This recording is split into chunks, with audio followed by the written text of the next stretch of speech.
proses pembelajaran dengan menggunakan berbagai media ya, baik media yang sifatnya manual, media yang sifatnya elektrikal, media yang sifatnya eksternal bahkan gitu ya. Eh, Semua Bapak Ibu sudah laksanakan. Oleh karena itu, pasti Bapak Ibu tidak lagi asing berkaitan dengan materi media pembelajaran. Namun demikian, pertemuan kita adalah pertemuan kira-kira yang nuansanya untuk menyamakan persepsi saja, ya, untuk bisa kita menjalankan visi misi kita, visi misi perguruan tinggi kita, ya, yang pasti ada semua dalam dua hal. Kalau UMI itu adalah perguruan tinggi yang mengusung dua tujuan ya. Tujuan pertama itu adalah eh, bagaimana mencerdaskan SDM dari peserta didik kita, dan yang kedua bagaimana membangun karakter mereka yang kira-kira ke depan akan berkiprah ke masyarakat. Diharapkan mempunyai manfaat maksimal di tengah masyarakat. Saya kira itu tujuan inti kita melakukan proses pembelajaran. Bukan tujuan kita sekedar menjalankan kewajiban kita, lalu kemudian nantinya akan menghasilkan hak kita. Tetapi lebih dari itu adalah mereka harus terbentuk. Oleh karena itu sebetulnya seorang dosen itu harus paripurna dalam berbagai aspek dan situasi. Dalam arti kadang-kadang dosen itu hanya sebagai pemandu saja. Dosen bisa berperan sebagai organ yang betul-betul memberikan sesuatu yang baru. Atau bahkan dosen itu bisa menjadi ya semacam ketua kelas saja. Jadi eh, pola-pola seperti ini saya kira perlu kita kembangkan ke depan dengan memanfaatkan segala bentuk media yang ada. Nah, inilah yang mungkin kita perlu diskusikan. Nah, kalau pengertian dasarnya Bapak Ibu sekalian pasti tahu gitu ya. Tapi narasi yang tertulis di sini bahwa media pembelajaran itu hanya merupakan alat bantu ya, hanya merupakan perangkat-perangkat untuk membantu menyampaikan pesan kita kepada mahasiswa kita. Ya, jadi eh, sebagai penerima, sebagai peserta didik gitu ya. Jadi kalau media itu bukan pada bentuk penyajian untuk seluruh tujuan, tidak. Nah, nanti kita lihat di sini ya, bahwa pemanfaatan media itu tidak hanya unggul untuk semua tujuan. Tidak mungkin unggul untuk semua tujuan.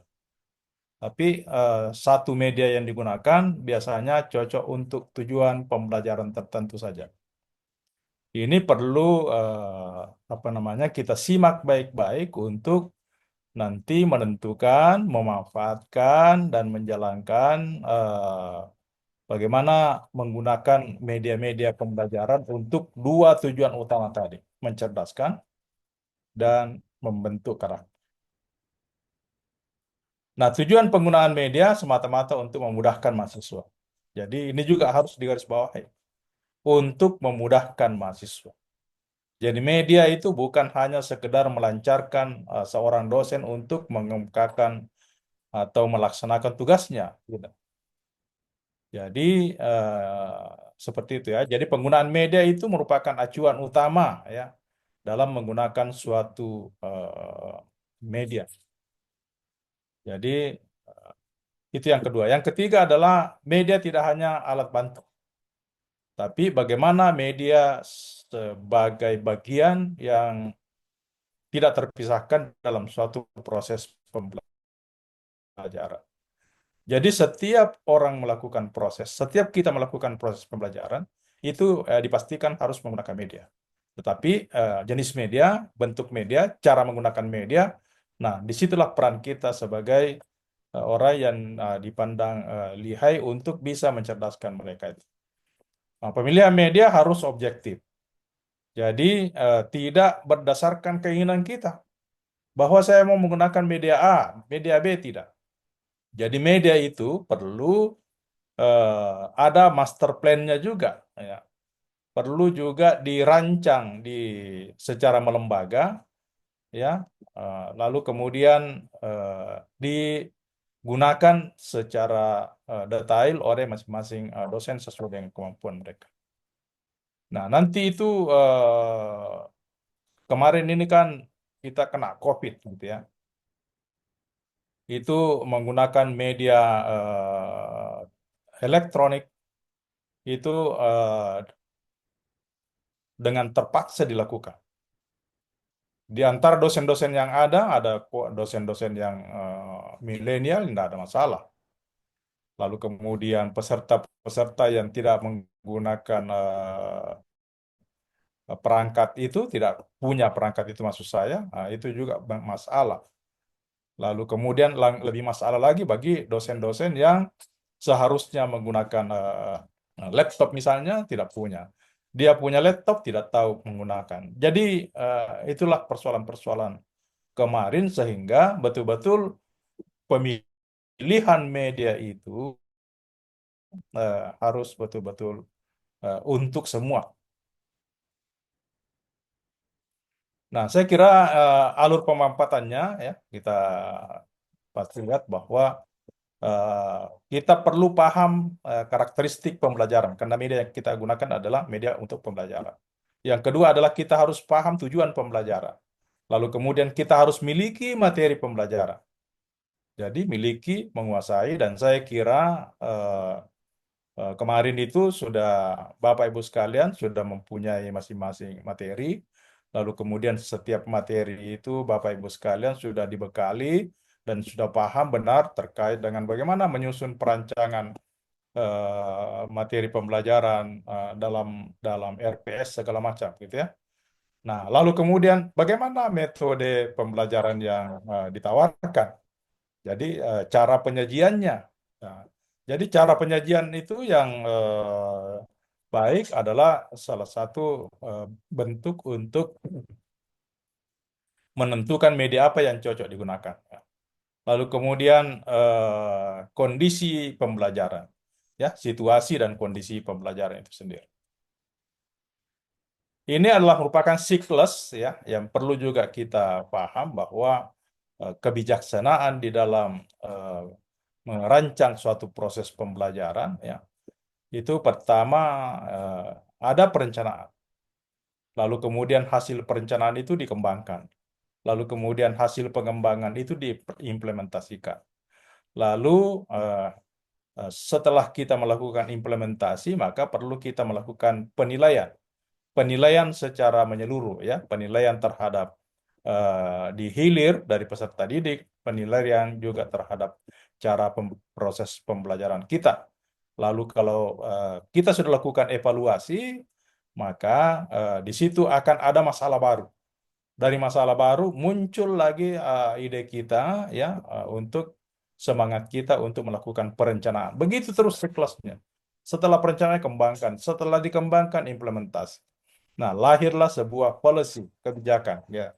Kebijakan di dalam penyelenggaraan pembelajaran dengan menggunakan media tertentu. Kalau di UMI sendiri itu sangat dinamis sekali dalam penggunaan media. Antara online saja dengan tatap muka misalnya itu perlu kebijakan lembaga ya bahwa semester ini itu maksimum online misalnya 30%. Selebihnya harus offline. Itu adalah kebijakan. Jadi nanti kalau situasinya lagi berubah, maka kebijakan lagi akan bisa dirubah. Kemarin pernah digunakan online harus 100%. Ya, karena pertimbangan COVID tadi itu. Nah, karena pertimbangan lainnya adalah pertimbangan pengembangan karakter, ya, pembangunan karakter, maka memang karakter efektif dilakukan dengan menggunakan pola offline. Itu semua unsur sepakat.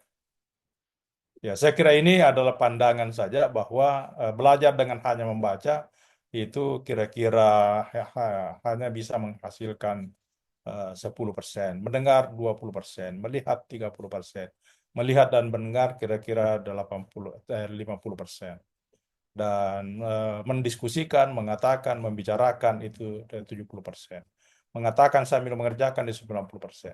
Dengan media semua bisa diperagakan. Jadi eh, di situ ada kata tanya, ya. Ini tahun 2021 kemarin salah seorang Magnuson yang menyampaikan pokok pikiran ini, ya. Nah, apakah semua bisa diperagakan dengan media? Itu pertanyaan. Pertanyaan itu perlu kita jawab baik secara sendiri maupun secara melembaga.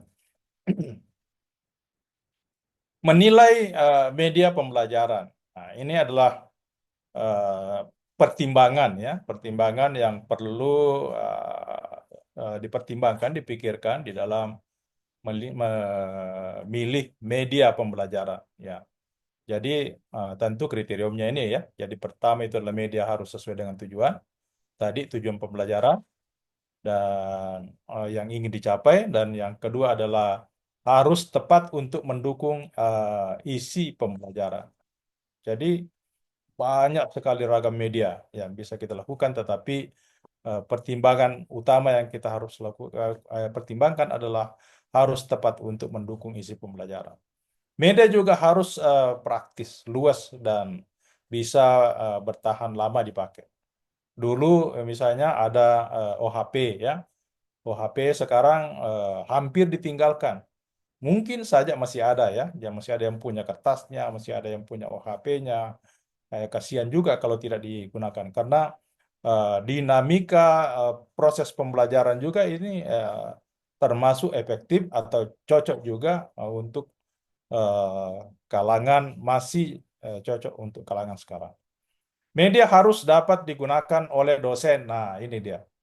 Jadi di UMI sendiri, ya, kemarin itu kira-kira ada 5-10%, ya, dosen yang sangat tidak paham. Di satu sisi dia sudah senior, pola mengajarnya secara offline itu tidak diragukan, tetapi ketika menggunakan misalnya media dengan online itu sulit dia. Maka strategi kelembagaan itu dibangun dengan mempadukan atau mensinergikan atau menggrupkan, ya. Jadi ada dosen tim, ya, antara dosen junior dengan dosen senior, ya. Jadi kalau misalnya penggunaannya media itu adalah media teknologi canggih, maka diberikan eh, dipasangkan dengan dosen-dosen yang paham tentang media.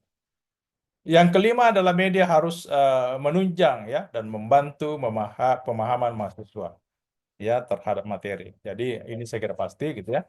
Dan yang terakhir adalah media harus sesuai dengan taraf berpikir peserta didik, ya. Jadi kalau medianya terlalu ya peserta didiknya ini sebetulnya bukan taraf berpikir saja, tetapi bagaimana kita memikirkan juga peserta didik kita yang ada di pelosok sana, ya.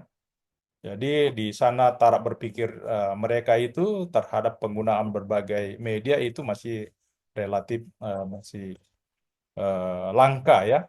Paling kalau misalnya media-media online itu biasanya menggunakan Zoom seperti ini bisa, ya, dengan menggunakan HP.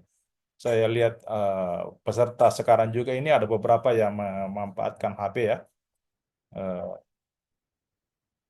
Itu juga perlu dipahami sebagai bentuk media yang kira-kira eh, memang kita yakini bahwa dengan yang dia miliki itu mudah mereka untuk mereka paham. klasifikasi media ya, jadi ini juga satu teori yang perlu kita pahami bahwa media pembelajaran juga perlu disepakati. Ada namanya media visual ya, dua bentuk ya, visual yang bisa diproyeksikan dan visual yang tidak bisa diproyeksikan. Ya, jadi diam ya dan bergerak kira-kira seperti itu. Ya. Yang kedua adalah audio ya. Audio itu rekaman ya. Biasanya radio di lab bahasa juga kita temukan klasifikasi seperti itu ya. Ada audio dan visual ya, namanya audio visual. Jadi slide ya eh, dan televisi. Lalu kemudian yang banyak sekarang adalah multimedia ya. Multimedia dalam beragam lagi itemnya. Nah, untuk proses pembelajaran kita itu kita sesuaikan tentunya sesuai dengan karakter memilih media tadi gitu ya. Intinya bahwa media itu harus ketiganya harus hadir. Manusianya harus ada, cetakannya artinya materinya harus ada, lalu kemudian alatnya harus ada. Nah, ini baru bisa berjalan. Inilah media visual ya yang tidak dapat diproyeksikan dan yang dapat diproyeksikan. Bentuknya saya kira Bapak Ibu sekalian tidak asing lagi gitu ya.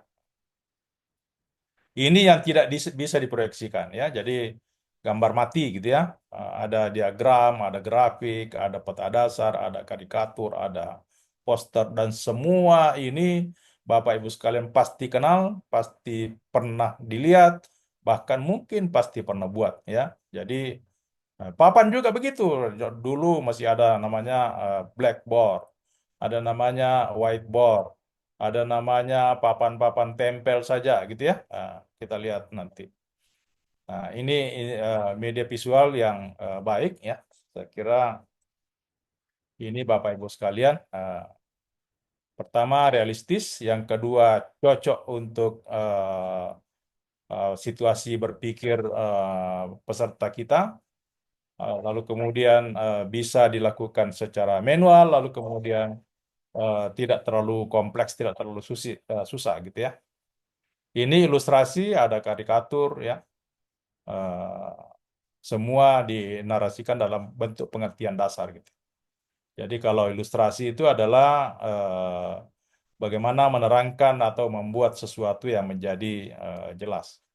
Kalau dia karikatur biasanya disederhanakan ya bentuknya dan biasanya berisi sindiran-sindiran. Nah, poster ya seperti ini poster gitu ya. Lalu kemudian ada namanya bagan. Di kita di perguruan tinggi yang banyak kita gunakan itu adalah kira-kira yang tidak diproyeksikan itu bentuknya bagan. Kenapa? Termasuk poster saya kira ya. Eh, karena bagan ya yang bagus adalah bagan yang bisa mengarahkan orang struktur berpikirnya itu lebih sistematis gitu ya. Katakanlah misalnya gambar yang di sebelah kanan ini adalah gambar yang saya sendiri buat atau kita nanti akan buat masing-masing di dalam melakukan sebuah proses kegiatan. Ya, kebetulan kegiatan ini adalah perencanaan transportasi, survei, sampai melahirkan sesuatu produk, gitu ya. Nah, itu kita bisa membuat alur berpikir kita sampai melahirkan sebuah produk. Di sebelah tengah ini juga demikian. Jadi alur berpikir dalam menata format teknologi IT, gitu ya. Itu bisa kita bentuk bagan-bagan dalam bentuk gambar-gambar dan panah. Ya, nanti gambar dan panah itu bisa mengilhami kita untuk menjadikan ini sebagai struktur berpikir dan tata kerja kita. Intinya bahwa bagan itu merupakan gambaran dari suatu yang dilukiskan dengan garis, dengan gambar, dengan kata-kata ya. Nah, kira-kira seperti itu. Ini adalah bagian dari itu ya kalau dia grafik ya. Jadi merupakan bagaimana menggunakan simbol-simbol visual untuk menjelaskan data statistik misalnya gitu ya. Kalau dia data statistik itu berupa proporsi, bisa dalam bentuk lingkaran. Kalau dia berbentuk perbandingan saja, bisa dalam bentuk bagan balok. Kalau misalnya lebih kompleks, bisa diinformasikan. Ini sebelah kanan ini adalah satu informasi yang beragam dari berbagai jenis ya kendaraan yang ada pada jam-jam tertentu, hari-hari tertentu, ya bagaimana masing-masing kepadatannya, jumlahnya, dan jenisnya. Ini kelihatan di sini. Dengan satu bagan seperti ini, ya kita jadikan satu visual yang tidak bergerak, lalu kemudian kita bisa jelaskan ini sampai berjam-jam kalau perlu gitu ya. Sampai bagaimana cara mensurveinya, bagaimana cara mentabulasi, bagaimana cara membuat grafik, bagaimana membacanya, dan seterusnya. Eh, Bahkan di sini bisa menimbulkan diskusi panjang ya berkaitan dengan fenomena-fenomena transportasi berlalu lintas di sebuah lokasi, apakah itu kota, pedesaan, dan seterusnya. Ya. Jadi ini adalah bentuk grafik yang bisa mengilhami kita untuk bisa menjelaskan banyak hal ya. Ini juga diantaranya ya. Nah, ini kalau ini sesuatu yang diterangkan ya, eh, mulai dari proses awal sampai eh, kemajuan-kemajuan yang ditimbulkan, gitu ya. Nah, kalau tadi ini biasa situasi harian, tetapi ini adalah situasi perkembangan mingguan, bulanan, tahunan, ya, dan seterusnya. Bahkan sebetulnya dalam berbagai bagian bisa ditampilkan. Nah, ini juga adalah bukan sesuatu yang asing di Bapak Ibu sekalian ya. Namanya grafik, ada grafik garis, batang, gambar, lingkungan ya. Bahkan sebetulnya eh, ada grafik-grafik yang bisa mempadukan ya antara eh, satu dengan yang lain untuk membaca berbagai fenomena ya. Peta dasar ini adalah peta yang bisa menggambarkan secara situasional ya, menjelaskan permukaan bumi ya atau beberapa bagian bumi yang menunjukkan ukuran posisi yang relatif ya dengan skala tertentu. Nah, yang begini harus dengan skala tertentu karena kalau tidak itu tidak bisa kita membaca, tidak bisa kita memberikan penjelasan kalau misalnya tidak eh, berskala. Ini adalah satu juga ya objek ya yang namanya relia gitu ya. Ini untuk menyatakan sebuah benda yang sebenarnya ya dalam bentuk yang utuh. Di situ ada kelihatan misalnya pegunungan, di situ ada kelihatan misalnya urat-urat eh, sungai ya dan seterusnya gitu ya. Demikian juga ada dalam bentuk elektrikal, ada dalam bentuk bangunan, ada dalam bentuk bumi, gitu. Itu bisa ditampilkan. Nah, ini yang saya katakan tadi jenis papan gitu ya. Ada whiteboard, ada blackboard, dan ini masih berlaku sampai hari ini. Bahkan di Eropa, sebentar saya lihatkan gambarnya, ya, itu masih digunakan pada perguruan tinggi yang kategorinya masuk 500 ranking dunia, masih menggunakan blackboard, whiteboard, masih digunakan. Jadi semua potensi-potensi apa namanya media yang bisa memudahkan mahasiswa itu menjalankan tugas, menjalankan kelompok-kelompok belajar, menjalankan diskusi, maka itu juga masih digunakan. Nanti kita lihat ya. Ini adalah saya kira model ya. Model yang kita kenal kalau proses pembelajaran kita kan ada namanya model matematis, ada namanya model gambar, ada modelnya model fisik ya, miniatur ya. Nah, ya. Kita kenal itu sebagai sesuatu yang tidak bergerak juga gitu ya. Contoh juga ini adalah model gambar gitu ya. Model ini eh, bisa menjelaskan ya banyak hal ya, mulai dari perencanaan, cara pelaksanaan sampai dengan teknik-teknik yang perlu diperlukan ya di dalam menjelaskan berbagai aspek yang berkaitan dengan keteknikan. Ini kebetulan kasusnya adalah proyek jembatan Teluk Kendari gitu ya. Ini. Nah, kalau model yang bisa diproyeksikan yang disebut sebagai media visual gitu ya. Kita kenal tadi ada slide ya, ada proyektor, ada film strip, ada proyektor ya. Kita lihat yang ini masih ada ya. Masih ada. Saya masih temukan kemarin di apa namanya di satu kabupaten ya, itu digunakan ini. Bagusnya ini digunakan karena sekarang bisa digunakan dengan kertas transparan itu, lalu kemudian kertas transparan itu eh, dibekali dengan eh, spidol, spidol yang mudah dihapus-hapus juga itu bisa menampilkan dalam berbagai hal yang lebih dinamis ya. Nah, kalau ini ditampilkan di sini kan adalah satu ketikan yang sudah dikopi di dalam kertas transparan, baru ditampilkan, baru dijelaskan. Ini adalah slide film gitu ya. Nah, tipenya ini masih banyak kita gunakan ya. Jadi alat-alatnya ada LCD ya. Jadi gambar transparan yang diproyeksikan melalui alat yang disebut proyektor slide. Ya. Ini film strip ya. Ini hampir sudah ditinggalkan, bahkan nampaknya populasinya ini sudah tidak ada gitu ya. Karena ini harus ada role-nya. Sekarang tidak ada. Nah, ini yang masih sangat banyak digunakan. Dan ini saya termasuk menilai bahwa ini media yang paling enak digunakan, paling praktis.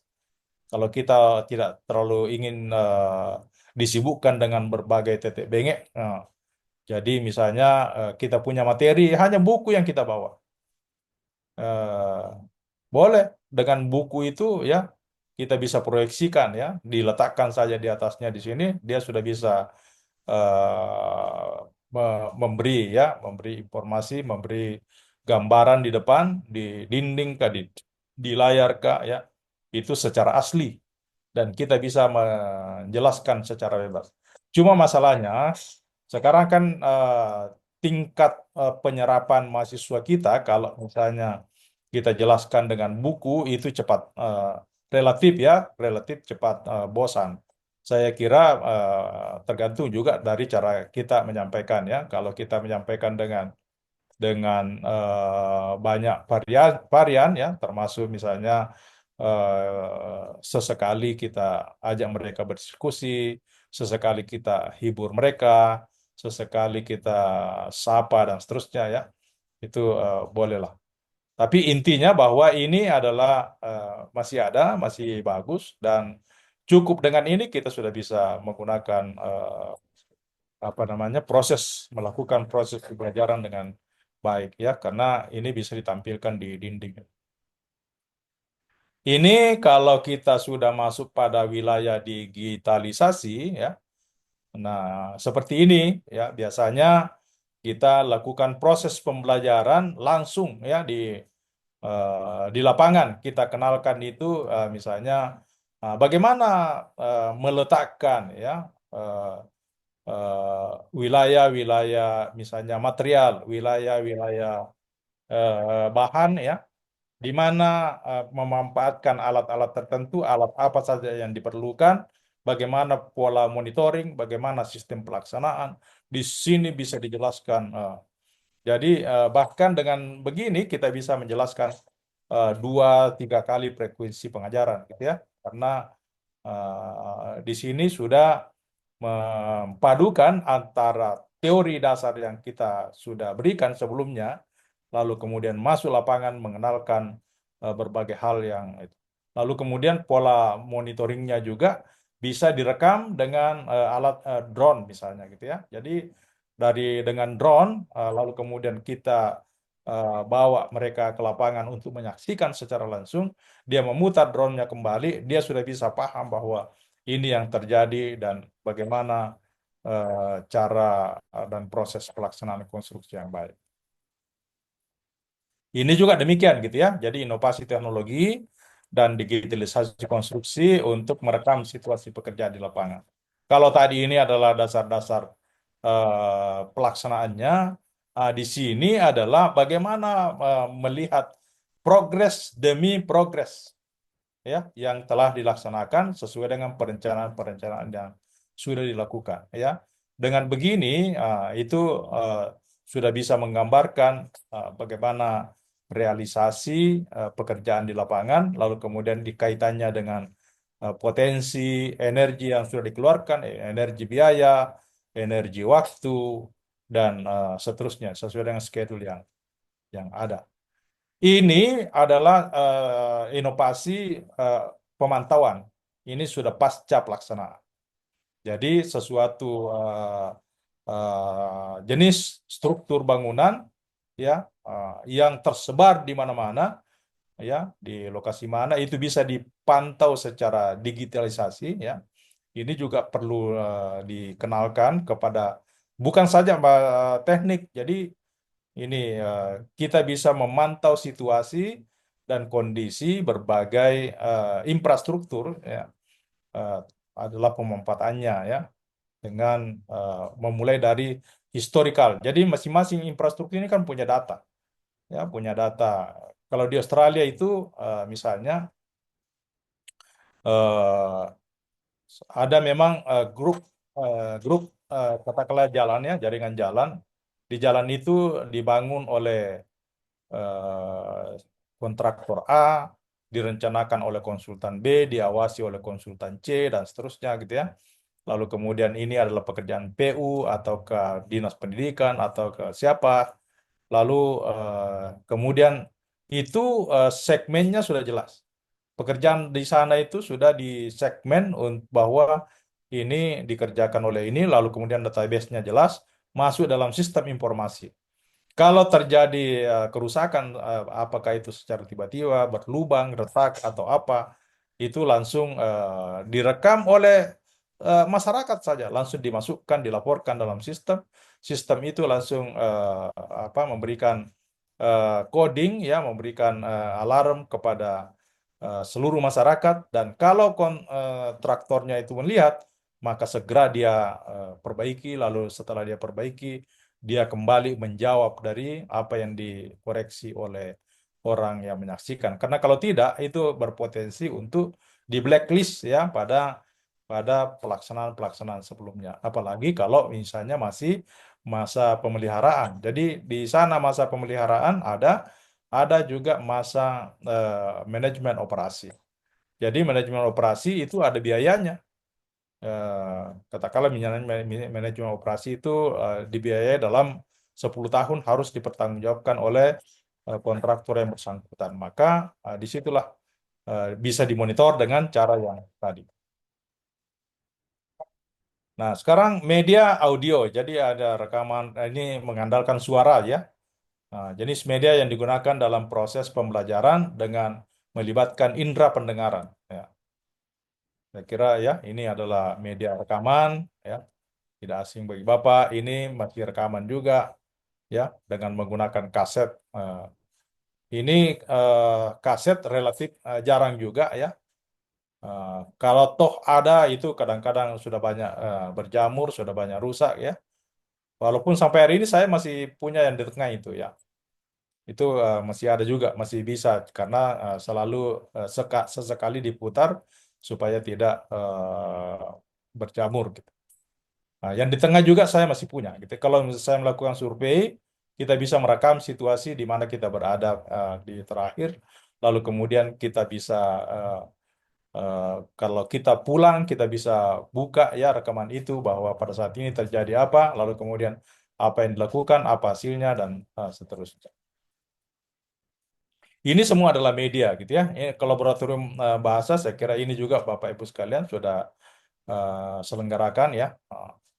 Ini yang banyak yang dibawa ini di perguruan tinggi ya. Kalau yang di atas itu adalah salah satu perguruan tinggi di apa di Jepang ya, di Fukuoka.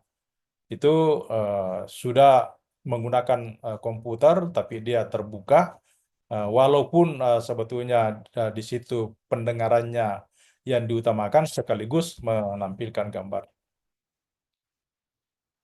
Nah, bagaimana dengan keseharian kita? Kita menggunakan telepon, apa cocok untuk media eh, pembelajaran? WAG juga ya. Kalau saya sendiri menyatakan eh, eh, ada ruang ya, ada waktu di mana telepon diperlukan, WAG juga diperlukan. Nah, banyak juga ya. WAG itu eh, WhatsApp, jadi ada grup, setiap kelas ada grupnya. Lalu setiap grup kita bisa memanfaatkan untuk memberikan tugas-tugas kalau misalnya itu bukan diskusi langsung secara lisan. Tetapi kalau ada hal-hal yang tertentu yang penting sifatnya personal, itu biasanya bisa digunakan telepon. Saya kira semua media itu perlu kita maksimalkan. Ya, ini audio visual ya, di samping suara juga gambar. Ya. Bagaimana melibatkan pendengaran sekaligus penglihatan ya di dalam satu proses pembelajaran. Nah, ini unsurnya ya. Jadi ada orangnya, ada kameranya, ada yang bisa menampilkan ya. Jadi gambar ya, judul dan seterusnya.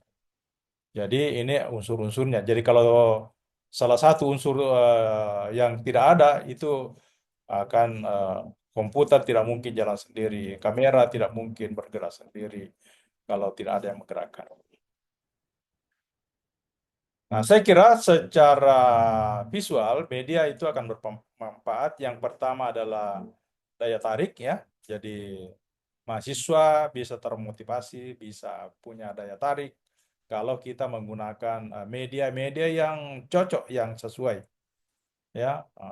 Yang kedua adalah bisa mempermudah mahasiswa memahami yang kita sampaikan. Nah, itu kira-kira eh, manfaatnya. Kalau tidak, berarti ya salah penggunaan media kayak yang salah, atau cara menggunakannya yang salah, ataukah medianya yang salah, atau situasinya yang salah. Nah, itu ya, intinya. Ini harus betul-betul terpenuhi gitu. Nah, yang ketiga memperjelas bagian-bagian yang dijelaskan gitu ya. Nah, jadi dianggap penting, jadi bisa lebih variatif. Jadi itulah yang menyebabkan mereka tidak bosan. Dan yang paling akhir itu yang nomor 4 adalah bagaimana mahasiswa dapat mendengarkan, dapat mengamati, dapat mendemonstrasikan ya secara langsung. Ini yang pokok gitu ya, karena mahasiswa betul-betul bisa menerima di satu sisi, di sisi lain bisa mendemonstrasikan ya, bisa menjadikan pengayaan bagi eh, eh, wawasan mereka. Jenis dan peruntukan yang program slide gitu ya, saya kira ada untuk promosi, ada untuk penerangan, ada untuk pengetahuan populer, ada pengetahuan khusus, ada untuk menganjurkan, mendorong ya. Saya kira ini ada perbandingan saja ya antara kalau dia televisi itu untuk jarak jauh, kalau dia CCTV itu jarak dekat. Nanti Bapak Ibu sekalian, panitia memberikan ini ya semua. Intinya bahwa saya ingin jelaskan garis-garis besarnya karena ini banyak yang perlu saya sampaikan supaya kalau kita kenali semua itu nanti kita bisa eh, dengan mudah ya memilih, dengan mudah mempraktekkan dan seterusnya. Nah, pertanyaan lagi video ya, ada video call ya, ada CCTV untuk sekarang. Jadi CCTV sekarang sudah bisa jadi media komunikasi.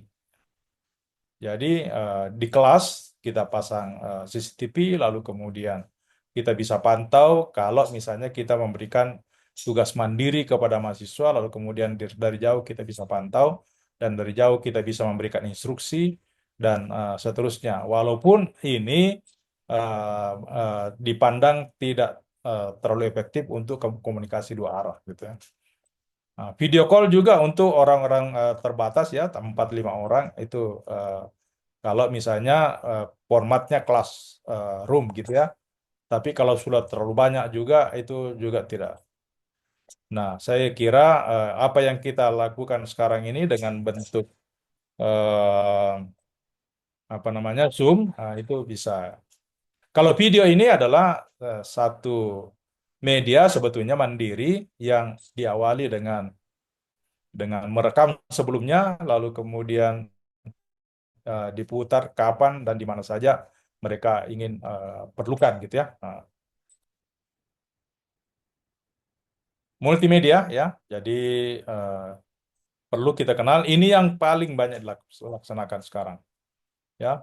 Jadi eh, bagaimana sistemnya kita perlu kenal, bagaimana manfaatnya kita perlu kenal, dan bagaimana klasifikasinya kita akan tahu di sini ya.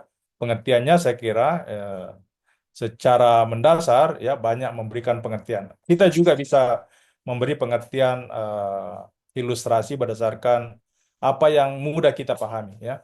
Intinya bahwa multimedia itu digunakan atau merupakan sebagai jenis media secara berurutan maupun simultan ya untuk menyajikan suatu informasi.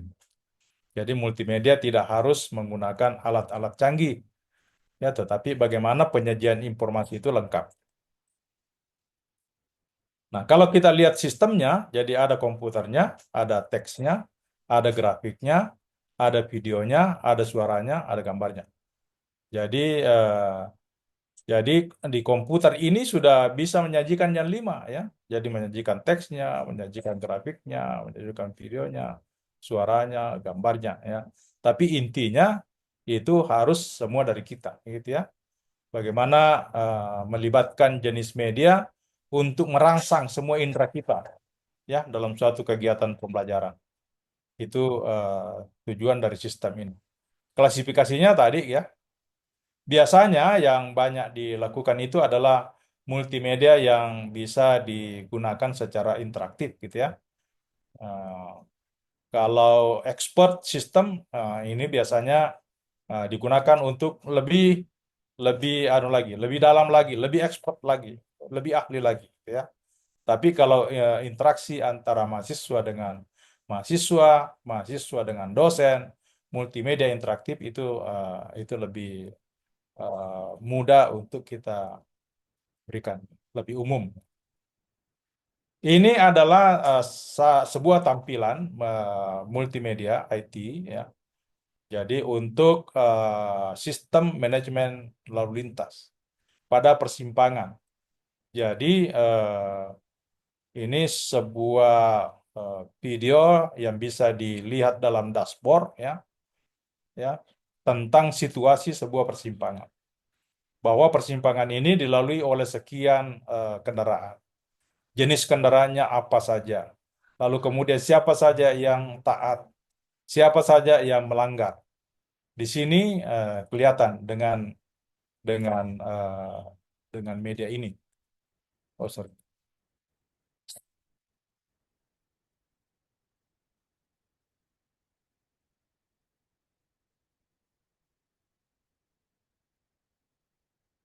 Nah, jadi Bapak Ibu sekalian, ini mahasiswa kita kalau dia engineering, apalagi kalau dia di IT, itu bisa merancang ini ya dalam satu situasi pemantauan, apakah itu sifatnya zona atau sifatnya titik saja, ya itu bisa.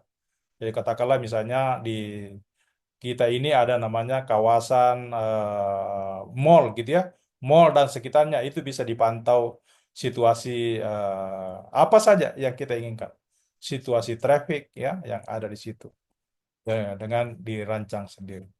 Ini juga adalah media pembelajaran, dikenalkan hasilnya, lalu kemudian diajarkan proses pembuatannya, lalu implementasinya seperti apa. Tahapan pengembangan media pembelajaran ya. Jadi ini juga siklus ya, sama juga yang saya katakan tadi dari awal ya, bahwa pertama kita melakukan analisis ya terkait dengan kurikulum. Bapak Ibu sekalian sudah tahu terkait dengan teknologi apa yang menjadi policy dari satu lembaga kita universitas kita, kampus kita, yang ketiga situasi kampus kita, ya. Jadi ini adalah menentukan media pembelajaran yang tepat.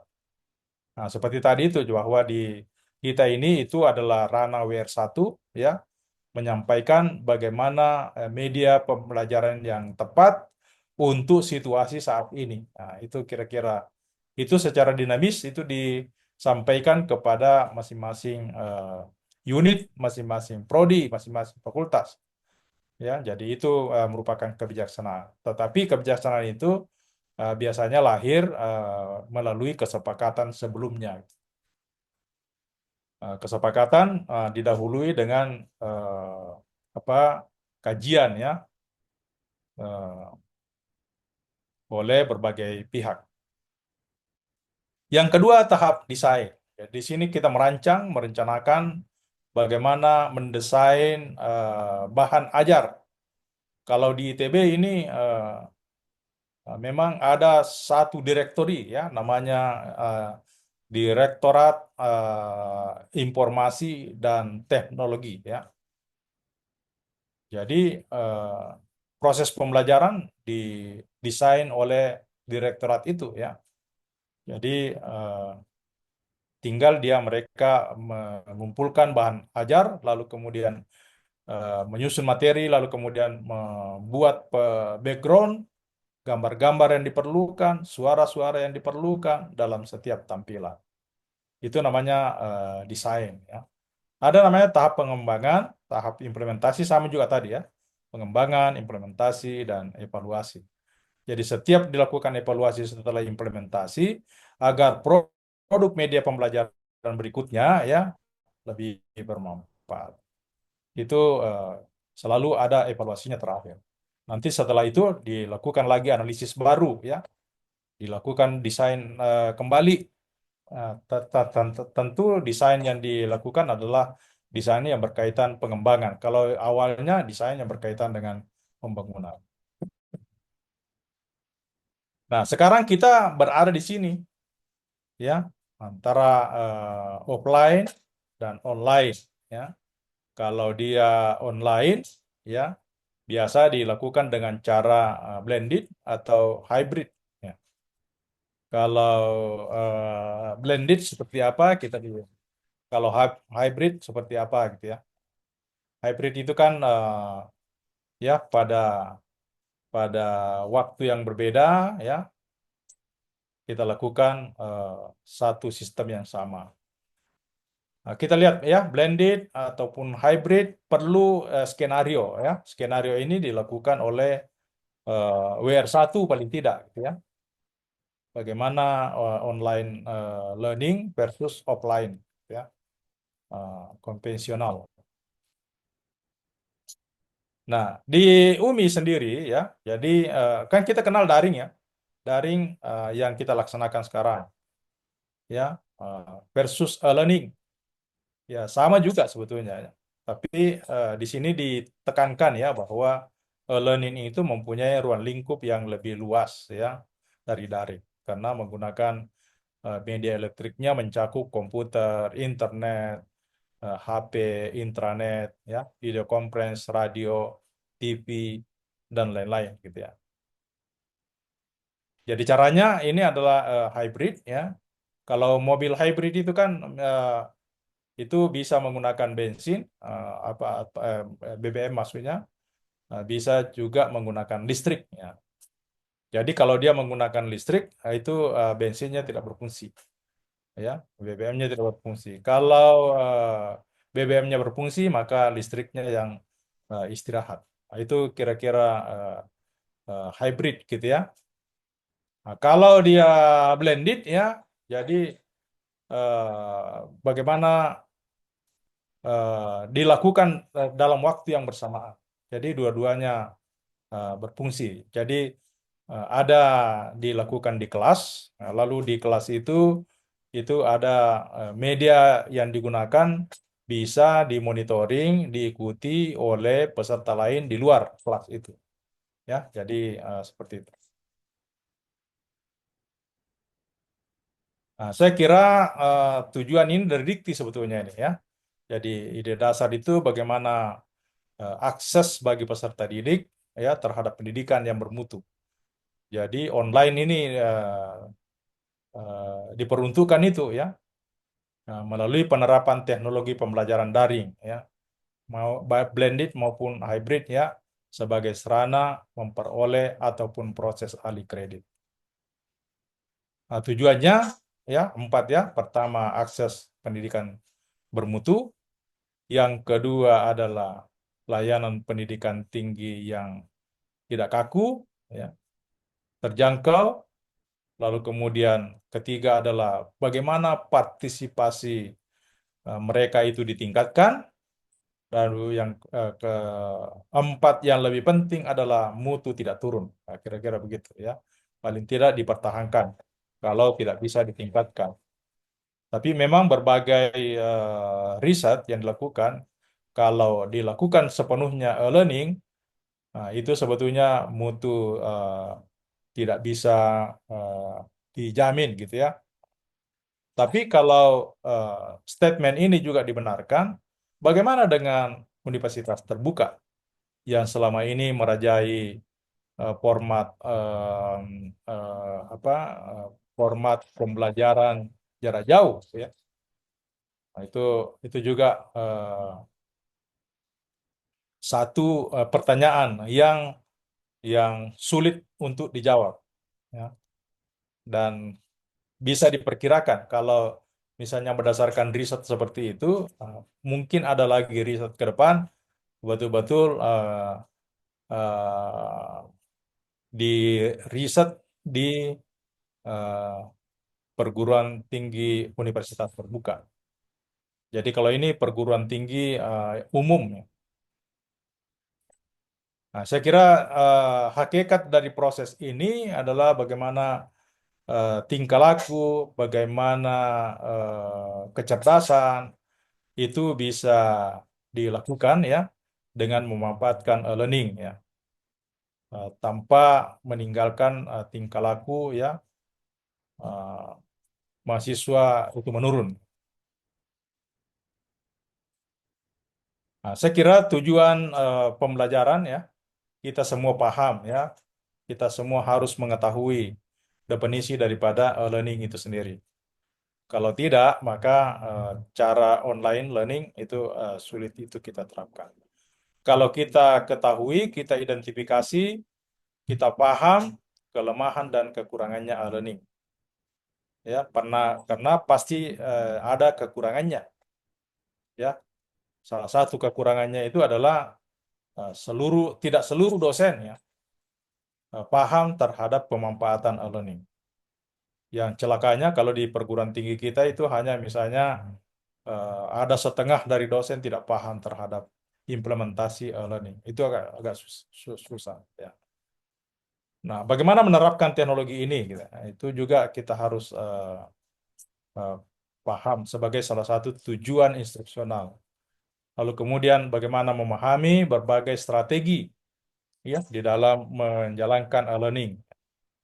Dan yang paling penting akhir lagi adalah merancang ya proses pengajaran berbasis learning. Nah, ini bukan hanya tugas direktori tadi itu kalau di ITB ya, tetapi dosen senantiasa berinteraksi dengan direktori itu di dalam rangka merancang pengajaran berbasis learning yang lebih baik. Nah, saya kira ini kita semua perguruan tinggi semua punya visi sendiri gitu ya. Tentu proses-proses itu dibangun berdasarkan visi perguruan tinggi kita masing-masing. Kalau di UMI visinya itu ya eh, sebagai lembaga pendidikan, lembaga dakwah ya, lalu kemudian bermimpikan untuk berkelas dunia. Ya, jadi proses itu terus dilakukan, dirancang, dilakukan. Nah, ini salah satu bukti hasil survei yang menunjukkan bahwa learning itu apa namanya proses pembelajaran online itu tidak selamanya bagus ya.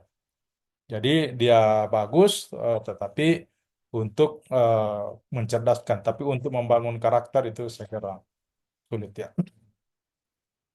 Ciri pembelajaran learning ya. Jadi ada cirinya kita perlu tahu. Pertama adalah dilakukan secara jarak jauh menggunakan berbagai jenis media. Yang kedua adalah dilakukan secara elektronik. Yang ketiga bahan ajarnya ya eh, dan berbagai informasi yang dikembangkan itu juga berbasis teknologi informasi. Yang keempat terbuka ya, mandiri, tuntas ya, menggunakan teknologi informasi, teknologi komunikasi dan atau bentuk pembelajaran terpadu di perguruan tinggi. Nah, pembelajaran terpadu ini bukan hanya pembelajarannya, tetapi bisa juga memadukan antara perguruan tinggi satu dengan perguruan tinggi yang lain. Nah, diselenggarakan secara fleksibel, disampaikan ya eh, pola penyampaiannya seperti apa, memilih programnya, waktu penyelesaian programnya, lintasan satuannya, dan seterusnya itu eh, ya tidak membatasi usia, tidak membatasi tahun ijazah, ya latar belakang studi, tempat dan cara belajar serta evaluasi hasil belajar. Masanya maksudnya. Jadi ini caranya ya apa cirinya? Prinsipnya ya pembelajaran bagaimana mahasiswa itu aktif melakukan proses pembelajaran secara mandiri. Semua proses ya. Jadi mulai referensinya, lalu kemudian sumber yang diakses melalui internet, kemudian komunikasi antar mereka, kemudian mengerjakan latihan dan tugas-tugas yang diberikan, lalu kemudian menghadiri sesi virtual dengan dosen, mengikuti ujian terjadwal, itu semua diharapkan mereka aktif karena proses penilaian itu adalah memang didasarkan pada aktivitas mereka dari berbagai item-item yang diberikan, item-item yang ditawarkan, sesi-sesi yang diselenggarakan. Prinsip yang kedua adalah keberhasilan mahasiswa ditentukan dari mereka sendiri, ya. Jadi bukan tergantung dari kita, tergantung dari dosen, tergantung dari eh, pihak lain, gitu ya. Sebagaimana pada sistem tatap muka. Kalau sistem tatap muka itu kan betul-betul nanti terjadi kalau dosennya ada, nanti terjadi kalau materi dosennya ditawarkan dan seterusnya, gitu ya. Standar kompetensi lulusan harus sama dengan, nah ini minimal sama, ya. Jadi bahkan sebetulnya diharapkan mutu tidak menurun.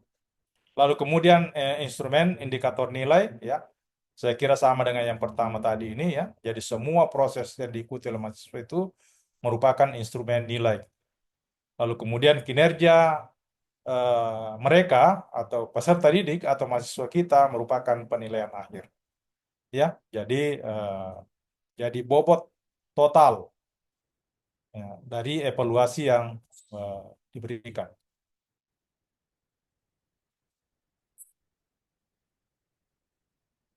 Elemen dalam learning. Nah, jadi pertama itu adalah materinya, bahannya. Yang kedua adalah ya, jadi bahan ajar apa, kontennya ya. Yang kedua cara pengajarannya. Nah, itu bagaimana eh, bisa mahasiswa paham juga itu. Yang kedua adalah diajarkan secara elektronik. Elektronik itu macam-macam ya. Ada internetnya, ada siaran satelitnya dan lain-lain. Jadi ditampilkan tulisan, gambar, tulisan dan seterusnya. Lalu kemudian bagaimana mahasiswa terbantu untuk mencapai tujuan pembelajaran mereka. Ya, meningkatkan pengetahuan dan meningkatkan karakter, memperbaiki karakter, lalu kemudian keterampilan dan kinerjanya. Itu saya kira elemen yang perlu eh, diperlukan di dalam proses pembelajaran e-learning. E-learning bisa menjadi suplemen, ya. Jadi kalau dia suplemen berarti dia pelengkap. Ya, ini strateginya gitu. Saya kira strategi kelembagaan kita bahwa seluruh pertemuan sebetulnya eh, cukup tatap muka. Jadi learning hanya sebagai pelengkap untuk mempermudah proses pembelajaran, ya. Lalu kemudian eh, biasanya kalau dia sebagai pelengkap saja, ini sebetulnya cocok untuk mahasiswa yang belum paham atau belum familiar dengan program learning. Nah, karena learning hanya pelengkap saja. Nah, kalau dia sudah blended, ya, maka dia cocok ini untuk mahasiswa yang sudah familiar dengan program learning. Ya. Jadi pertemuan tidak seluruhnya berupa tatap muka, tetapi di sini sudah mempadukan gitu ya antara tatap muka dan non tatap muka, yaitu online online. Evaluasi ya, evolusi ya dari pendidikan ini saya kira kesejarahan saja. Menurut Taylor, sekarang kita sudah berada pada generasi kelima gitu ya, yang awalnya itu hanya korespondensi saja modelnya. Yang kedua multimedia. Yang ketiga sebetulnya setiap generasi ini tidak melupakan generasi sebelumnya gitu ya. Yang ketiga telelearning, yang keempat flexible learning, yang kelima intelligent flexible learning. Ya, ini tidak berarti meninggalkan generasi-generasi sebelumnya. Isi dari learning, ya, jadi ada narasinya, ada ilustrasinya, ada presentasinya, ada audiovisualnya, ada simulasinya, ada referensinya. Jadi saya kira pengertian dari semua ini, masing-masing ini, itu Bapak Ibu sekalian tahu. Jadi disebut learning kalau dia memuat ya, atau dia kontennya mengandung 6 unsur ini. Ya, jadi referensinya jelas. Ya, presentasinya ada, simulasinya ada, ilustrasinya ada, audiovisualnya juga jelas ya, narasinya benar ya. Jadi paparan-paparannya jelas. Nah, yang terpenting dalam e-learning, Bapak Ibu sekalian, disinilah sebetulnya diharapkan kita berkiprah secara mendalam. Pembelajaran berbasis e-learning itu salah satu tahapannya itu adalah membuat program mapping, mapping program, pemetaan program. Nah, jadi kalau tadi sebelumnya itu kan ada menyusun RPS gitu ya. Apakah itu RPS disusun sendiri, RPS disusun berdasarkan kelompok dosen, ya, RPS disusun secara di tingkat prodi, itu yang terpenting produknya itu ada gitu ya. Nah, tapi di dalam pembuatan program mapping ini masing-masing dosen perlu paham benar, ya. Jadi eh, ini kan ada RPS-nya, ada konten dan pengisiannya, lalu kemudian ada pelaksanaan dan evaluasinya, tetapi memprogramkan, merancang program mapping, disinilah dipentingkan peran kita. Apa itu program mapping ya?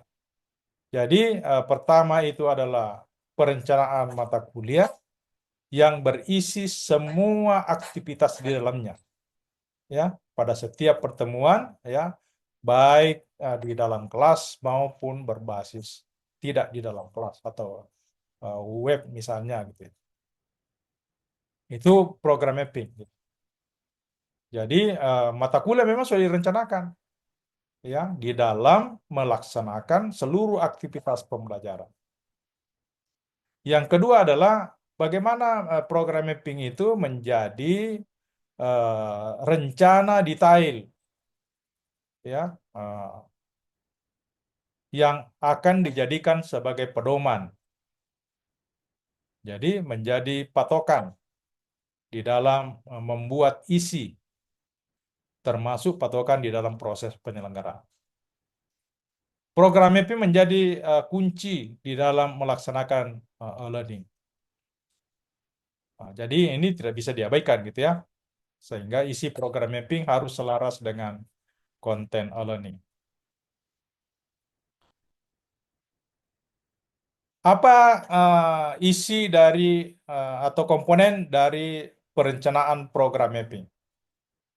Jadi e-learning ya, ada pertama itu adalah materinya sudah jelas ya, materi pembelajaran maksudnya. Lalu kemudian desain alur pembelajarannya jelas. Lalu kemudian sistem penyajiannya juga jelas.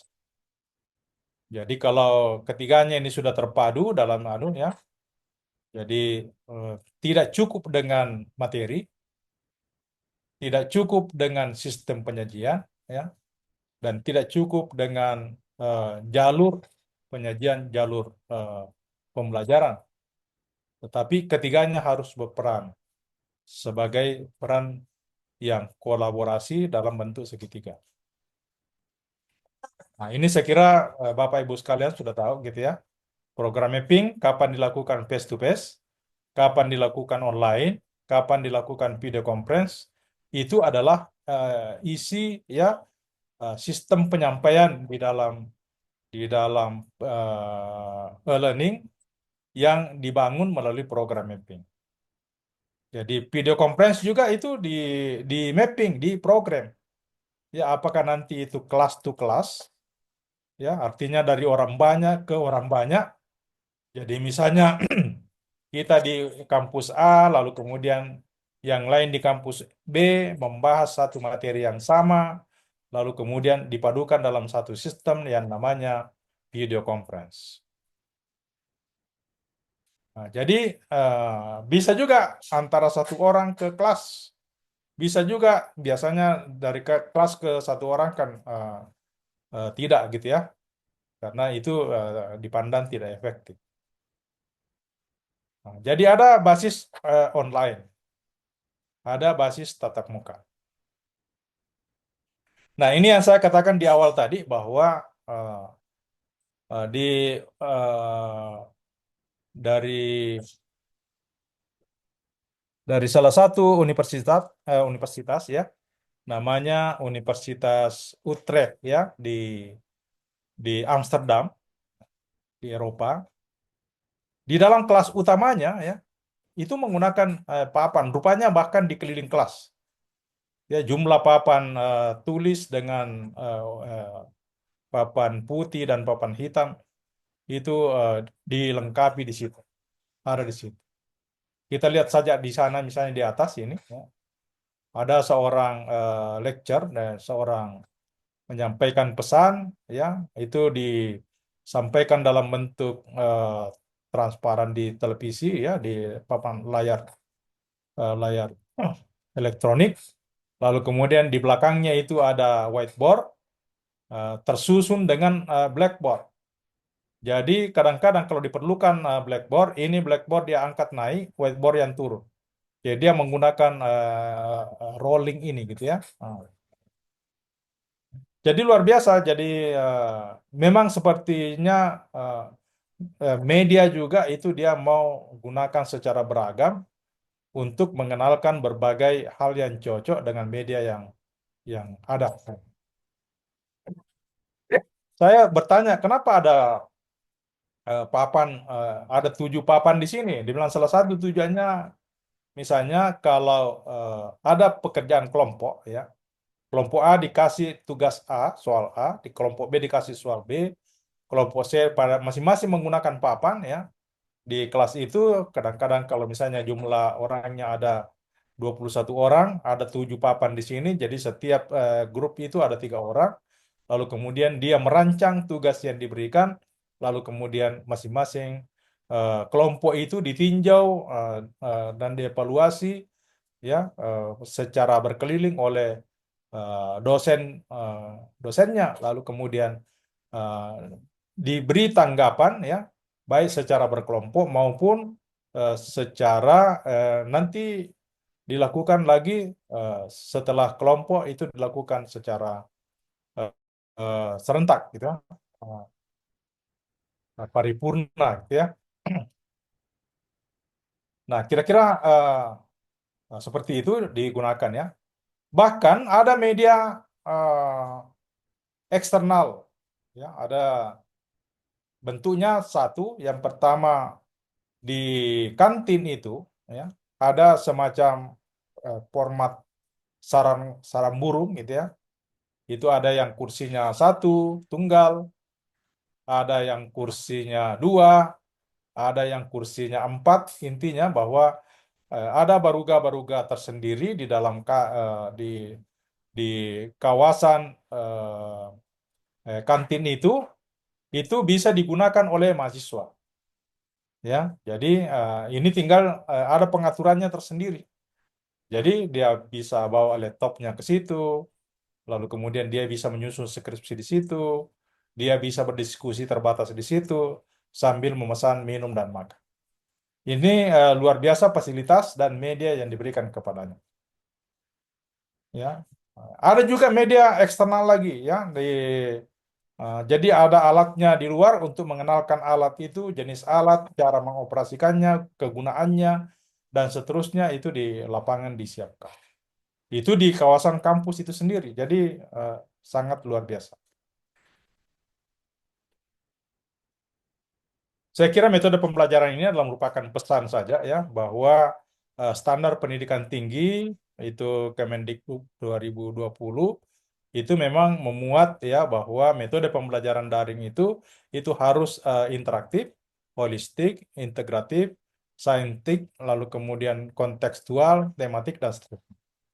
Ya, intinya berpusat pada mahasiswa. Jadi mahasiswa kita kenalkan sebelumnya bahwa 80%, 90% di antara konten yang kita lakukan itu Anda harus jalankan secara mandiri. 10 sampai 20% itu Anda bisa gunakan baik secara diskusi ya maupun bertanya terbatas kepada dosen ya, kepada pemandu.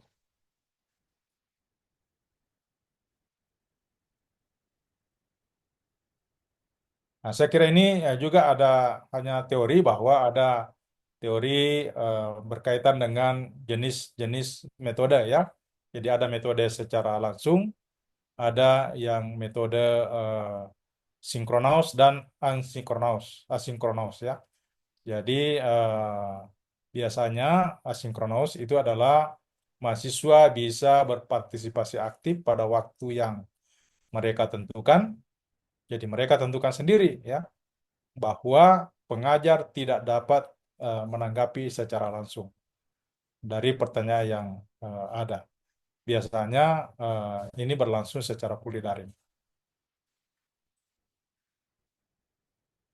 Nah, implementasinya ya, lagi-lagi ini saya ulangi bahwa eh, itu harus ada teknologinya, harus ada eh, pendidiknya, pengajarnya, harus ada mahasiswanya. Jadi pembelajaran daring itu hanya bisa ada kalau ketiganya ada ya. Nah, kalau non daring cukup yang dua tiga saja ada. Jadi ada mahasiswa, ada pendidik. Kalau daring itu harus ada dibekali dengan teknologi. Saya kira ini hanya menggambarkan ada kelemahan dan kekurangan eh, pembelajaran dengan daring. Nah, apakah ini juga merupakan evaluasi kita ya eh, terhadap melihat kelemahan dan kekurangan pembelajaran daring. Salah satu eh, di antaranya ada yang mengatakan mengurangi eh, pengeluaran ya, pengeluaran siapa yang dikurangi ya, pengeluaran dosennya karena tidak ke ke apa ke kampus lagi ya. Pengeluaran mahasiswanya tidak menggunakan angkot lagi, padahal sebetulnya kan ada pengeluaran terkait dengan jaringan dan eh, ketersediaan teknologi yang sesuai. Ya, jadi ada kelebihannya, ada kekurangannya. Kekurangannya adalah membutuhkan jaringan. Kalau tidak ada jaringan kan tidak jadi gitu ya. Ada dampak positifnya, ada dampak negatifnya. Ya, jadi positifnya kemarin itu terpaksa kita mengenal teknologi ya atau platform-platform pembelajaran daring ya yang awalnya kita tidak pernah ketahui, kita tidak pernah pelajari, tapi dengan peristiwa COVID ya terpaksa kita lakukan ya. Tapi dampak negatifnya banyak sekali gitu ya. Nah, jadi ada eh, eh, memahami materi itu pertama bisa lambat, kedua bisa bosan, ketiga kurang fokus, dan seterusnya gitu ya. Ada hambatan dan tantangannya. Ya, salah satu tantangannya mahasiswa ditantang untuk bisa memahami materi secara mandiri. Jadi ditantang benar. Apalagi kalau kita sudah sampaikan pesan sebelumnya bahwa 80-90% itu Anda harus belajar mandiri. Karena itu ditantang untuk bisa paham sendiri. Jadi itu eh, banyak sekali ya. Dan salah satu hambatannya itu adalah orang tua mahasiswa sulit untuk menyediakan atau eh, membelikan ya ketersediaan sistem daring karena alat teknologinya yang susah. Nah, kemarin eh, saya kira ini adalah eh, salah satu solusi bagaimana melakukan subsidi ya, subsidi silang untuk penyediaan kuota untuk mengikuti daring. Karena itu adalah kesulitan mahasiswa. Di UMI awalnya mahasiswa demo ya, karena di wilayahnya tidak ada jaringan. Ada lagi jaringan, ada yang tidak ada alat teknologinya untuk mengikuti daring. Ya, akhirnya lambat laun juga akhirnya terpaksa juga menyiapkan. Esensi pembelajaran e-learning ya, pertama pembelajaran mandiri ya ataupun kelompok itu menggunakan jejaring. Yang kedua fleksibel. Yang ketiga bisa dikombinasikan dengan tatap muka, blended. Ya. Itu adalah esensi e-learning. Kategorinya ya ada kategori penuh ya, ada kategori setengah campur, ada kategori penuh tatap muka gitu ya. Jadi kalau kita bicara e-learningnya itu adjust itu hanya merupakan tambahan saja. Jadi penyampaian secara daring hanya pendukung saja. Kalau mix ya, jadi secara daring itu dan tatap muka merupakan satu kesatuan. Kalau dia fully daring, maka semuanya daring. Fungsi e-learning ya, jadi pertama sebagai tambahan, tadi suplemen. Yang kedua sebagai penguatan, komplemen. Yang ketiga sebagai substitusi. Ya, jadi bagaimana learning bertujuan agar para mahasiswa dapat secara fleksibel mengelola kegiatan perkuliahannya sesuai dengan waktu, sesuai dengan aktivitas lain yang dilakukannya sehari-hari. Kalau dia komplement itu hanya penguatan saja ya. Jadi remedi bagi mahasiswa di dalam mengikuti kegiatan pembelajaran tatap muka. Kalau dia tambahan saja ya, ya tambahan semuanya tatap muka tetapi ditambah dengan learning.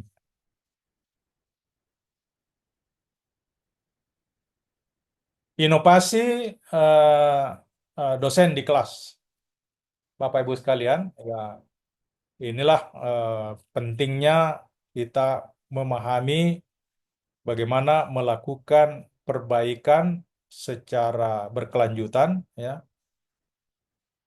eh, kita sebagai dosen di dalam menjalankan proses belajar mengajar. Jadi kita harus mengajar. Di dalam proses pengajaran kita perlu melakukan pengamatan, ya, pengamatan terhadap proses itu sendiri, pengamatan terhadap elemen-elemen proses itu, dan seterusnya, ya, termasuk cara penyajian. Lalu kemudian kita evaluasi dan kita memperbaiki. Terus lakukan, setelah kita perbaiki, kita jalankan lagi mengajar, kita amati, kita evaluasi dan memperbaiki. Dan ini diharapkan menjadi inovasi kita di eh, lingkungan di mana kita melakukan proses pengajaran. Nah, pasiennya itu ada 4, ya. Jadi menyampaikan informasi, melakukan latihan terbimbing, menjalankan latihan mandiri, lalu kemudian evaluasi. Dan ini masing-masing ada pengertiannya. Saya kira pada fase 1 itu, ya, bagaimana mahasiswa kita berikan, kita isi, ya, kita beri informasi serta metode untuk mencapai objektif pembelajaran. Ini satu. Terus yang kedua, latihan terbimbing, ya, bagaimana kita melakukan interaksi yang diperlukan untuk memastikan mahasiswa mengerti konsep, mengerti prinsip, serta mengerti prosedur. Jadi itu latihan tetapi dibimbing. Lalu kemudian diberi kesempatan untuk latihan mandiri. Apa yang dilakukan di latihan mandiri? Mahasiswa sendiri, ya, mengingat apa yang perlu apa yang telah diberikan di saat latihan terbimbing, ya. Eh, Lalu kemudian melakukan rekayasa, melakukan formulasi, ya, dan menerapkan pengetahuan yang baru saja diperolehnya. Lalu kemudian apa yang dilakukan dalam tahap evaluasi adalah apakah eh, pembelajaran, apakah pengajaran, apakah pengajaran itu ada 2, gitu, ya, apakah di sisi kitanya dengan di sisi mahasiswa. Itu dipandang telah dilakukan secara efektif atau belum, ya. Kalau belum, kita lakukan evaluasi lagi. Terus,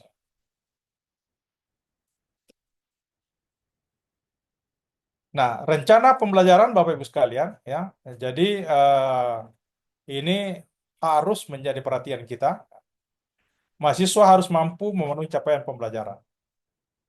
Nah, kalau itu demikian berarti dia harus berbekal melakukan interaksi menggunakan teknologi informasi dan komunikasi yang eh, sesuai. Yang kedua, dosen harus melakukan perencanaan matang. Seluruh, ya. Jadi harus semuanya matang sebelum kadang-kadang itu orang tua kita dulu menyatakan begini, kamu sampai dulu baru pergi, gitu, ya. Artinya betul-betul jadi dulu baru dijalankan.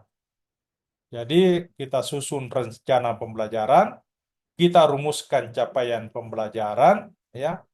Lalu kemudian semuanya tuntas, ya. Jadi di dalam satu proses perkuliahan. Lalu kemudian akhirnya capaian pembelajaran yang dirumuskan harus jelas dan terukur. Dosen juga perlu memikirkan cara mengetahui. Ini kalau saya istilahkan ini adalah penyelidikan berjenjang, gitu, ya. Memikirkan cara mengetahui apakah mahasiswa telah berhasil memenuhi capaian. Nah, karena metode pembelajaran yang kita berikan kepada mereka kita harus sesuaikan dengan apa, ya, ta, taraf mereka bisa mencerna atau tidak apa yang kita sampaikan, ya. Kira-kira seperti itu, mulai dari prosedur, instrumen, indikator, evaluasi apa yang digunakan itu kita harus paham betul, ya. Jadi kalau kita tahu bahwa oh, ini pola penyampaian saya hari ini tidak efektif, maka saya harus merubah sampai mendapatkan sesuatu yang efektif. Bagaimana caranya? Kalau interaksi ya, diskusi antara kita dengan mereka itu kalau sudah mulai tumbuh, berarti pertama perhatian mereka itu fokus, yang kedua dia paham apa yang kita sampaikan, yang ketiga dia punya semacam motivasi besar untuk menjalankan berbagai proses yang ditawarkan. Dosen harus mampu merancang strategi pembelajaran. Nah, ini juga ya. Jadi strategi pembelajaran yang memungkinkan mahasiswa berhasil memenuhi capaian pembelajaran itu. Lalu kemudian dosen harus menetapkan sumber daya digital. Nah, kalau ini dosen harus bekerja sama dengan perguruan tinggi ya. Karena kadang-kadang perguruan tinggi ada yang disiapkan secara standar. Ya, kalau di UMI yang disiapkan itu jaringannya ya, teknologi jaringan dan teknologi monitoring pembelajaran, sistem pembelajaran. Tetapi alat-alat perangkat yang perlu disiapkan dosen harus disiapkan dosen sendiri. Ya, saya kira durasinya sesuai dengan target ya. Kadang-kadang dari 16 kali kita bisa lakukan mungkin 12 kali, 13 kali, 14 kali. Intinya bahwa itu capaian pembelajaran itu terpenuhi. Proses pembelajaran hendaknya didukung ya. Saya kira ini tugas perguruan tinggi ya. Sumber daya digitalnya disiapkan dan seterusnya.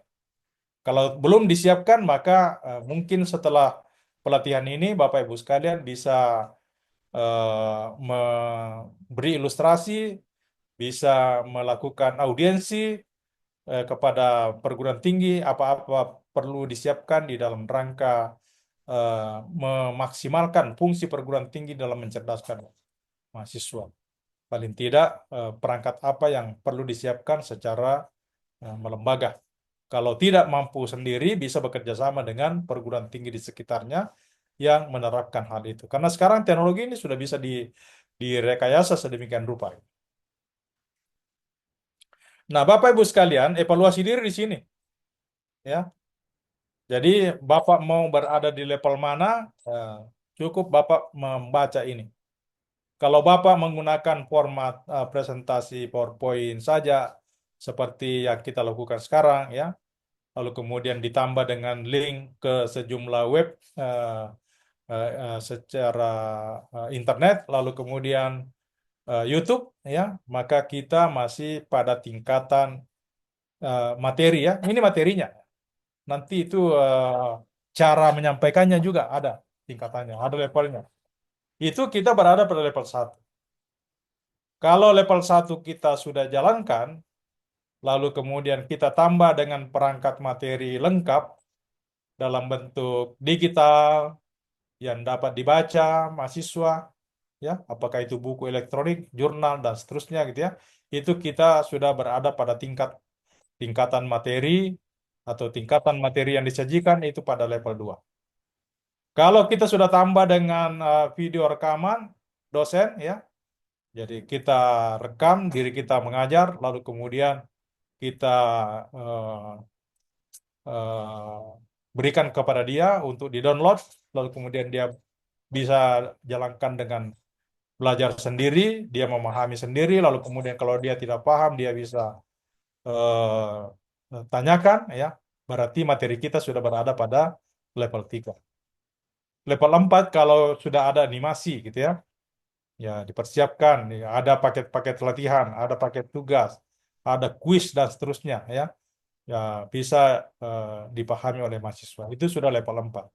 Level 5 kalau misalnya kita materi kita sudah dipersiapkan ya melalui piranti lunak ya, software software khusus ya. Ini saya kira masih sangat langka ya. Ada yang tersedia di pasaran ya, ada juga bisa diintegrasikan dengan LMS. Itu materinya di level 5. Kalau tingkatan metode komunikasinya, cara penyajiannya, kita juga bisa mengevaluasi diri di sini.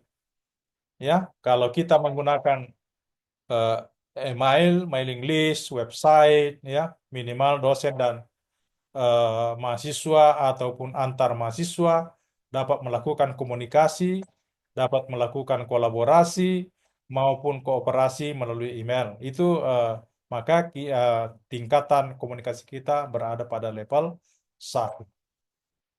Kalau level 1 sudah dijalankan, ditambahkan dengan komunikasi real time, ya menggunakan chatting, WA group, ya digital forum, ya diskusi dengan digital, itu kita sudah berada pada level 2. Kalau level 3, kalau sudah ada fitur komunikasi dalam apa grup, ya kelompok kerja, lalu kemudian ada web conference, ada interaksi langsung, tatap muka, apakah itu dari one by one, ya, one to one, atau dari orang banyak ke orang yang tunggal. Seperti tadi video kompres gitu. Itu berarti level 3 gitu. Kalau model 1, 2, 3 sudah dilakukan ditambah dengan model komunikasi virtual, ya dari kelas to kelas, ya money to money, maka kita sudah berada di level 5 jika sudah ada aplikasi 3 dimensi multimedia yang tersedia, ya mengimplementasikan konsep ruang kelas. Kelas yang dimaksud adalah kelas digital, ya atau kelas virtual yang mengintegrasikan seluruh model komunikasi yang ada. Itu kita berada pada model komunikasi yang diterapkan adalah level 5. Saya kira ini sistem penilaian saja, ya. Semua komponen nilai kita tawarkan, kita permaklumkan bahwa setiap item itu mahasiswa harus aktif supaya nilainya bisa. Nah, ini penekanan dari Dikti, ya. Kan sekarang Dikti itu memonitor kita apakah bagaimana proses pembelajaran yang ada di perguruan tinggi, ya. Bagaimana proses peningkatan aksesnya, peningkatan mutunya, lalu kemudian apakah penyelenggaraan kuliah eh, terlakukan daring maupun terbuka.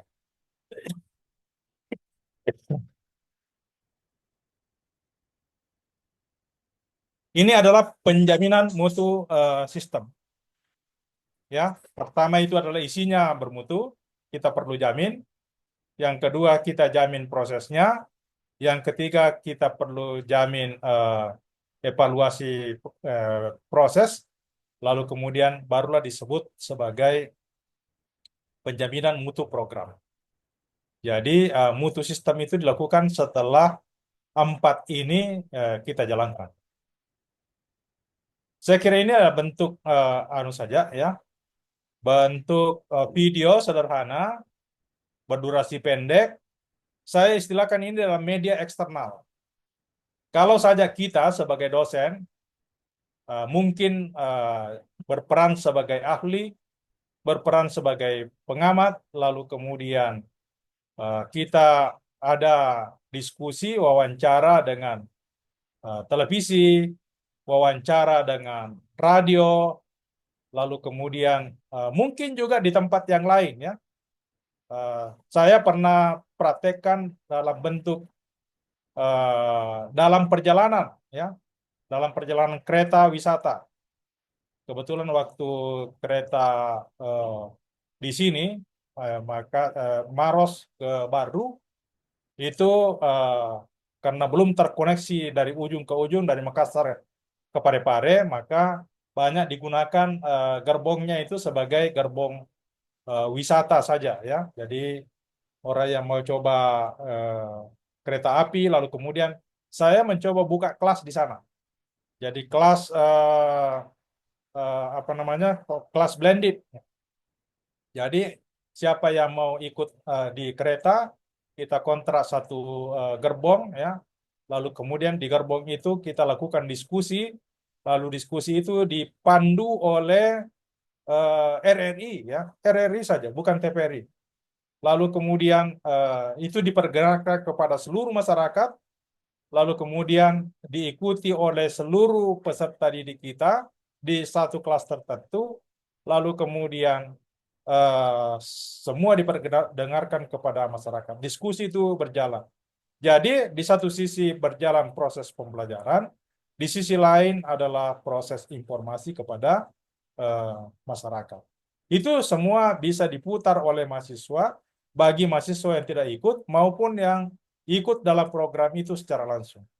Jadi setelah mereka putar, diberi tugas di dalamnya bahwa Anda menyusun tugas seperti ini, lalu kemudian mereka kumpulkan pada. Jadi semua apa namanya media itu kita bisa gunakan. Jadi media lapangan, media mobiling, media televisi, ya, ya kebetulan di setiap misalnya saya sebagai dosen diwawancarai apakah itu di lapangan oleh Metro TV, lalu kemudian di studio melalui TVRI, lalu kemudian melalui Selebes, ada juga melalui Kompas TV, ya. Jadi itu tinggal dipermalumkan kepada mereka. Tolong ikuti diskusi ini, ya. Diskusi itu biasanya setengah jam sampai 1 jam. Itu sudah termasuk dengan apanya? Dengan iklannya. Tapi itu semua bisa dijadikan media lalu kemudian di setiap stopping yang dia saksikan itu kita bisa berikan pertanyaan kalau misalnya di suatu ketika kita putar secara bersama-sama. Ya, jadi semua itu ini Bapak Ibu sekalian bisa download di sini dari dari masa ke masa, ya. Saya eh, sebagai dosen dan di setiap itu saya selaku eh, memang kebetulan saya ketua masyarakat transportasi Sulawesi Selatan pada waktu itu, tetapi saya selalu mengenalkan diri sebagai dosen Fakultas Teknik Universitas Muslim Indonesia. Jadi itu banyak media yang kita bisa gunakan sebagai pengantar pembelajaran di dalam kita melakukan proses pembelajaran. Ya, ini Anda Bapak Ibu sekalian bisa putar sendiri-sendiri gitu ya. Ini misalnya salah satu gitu ya. Hi, welcome to the lab of machinery. Ini yang A big filling machine with capacity 20,000 bottles per hour. Dan mereka pendengar langsung kami hadirkan di ruang dengar Anda. nah ini di dalam kereta ini. Jadi sepanjang jalan itu dilakukan diskusi, ya. Langsung dari atas kereta. Itu diberikan kepada mahasiswa yang tidak ikut, dia simak secara sendiri, lalu kemudian kepada masyarakat juga diperkenalkan dan seterusnya. Jadi saya kira Bapak Ibu sekalian, antara lain itu Bapak Ibu sekalian bisa buka satu-satu.